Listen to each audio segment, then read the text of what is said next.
a high-speed sport bike street racing game developed by Electronic Arts, packed with violence and misfortune. Road Rash. At the main menu, you'll start to notice how ugly the artwork is. The cartoon people always freak me out because they're so hideous. I mean, just look at that. And the in-game graphics aren't amazing either, but it's a PS1 game, so what do you expect? I think it's funny that on the back of the CD case of the game, it says that it looks so real it hurts. Think about that. These graphics were once the best thing. Time passes by so fast. There's a couple modes that you can enjoy the game with. There's a free racing mode where you have no worries and no goals, and then there's a career mode where you can earn money, purchase new bikes, and even talk to the other racers in the bar and see who they are.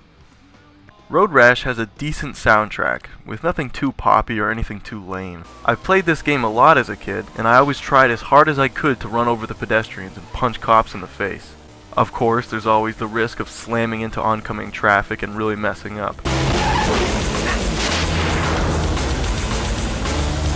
Sometimes when I bounce off something, I'll be so positive that I'm gonna crash, but I magically survive and keep driving.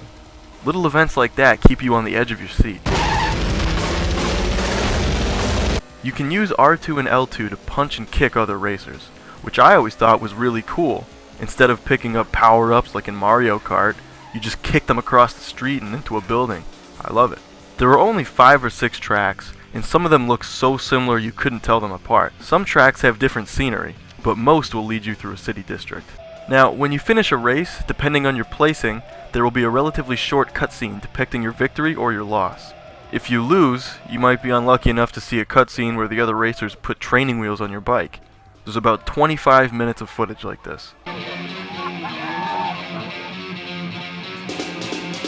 There's a multiplayer mode too, but you can't actually race at the same time, which is kinda lame.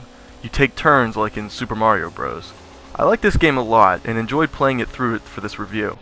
It's honestly pretty fun, if you have the patience for the old graphics and a knack for old racing games.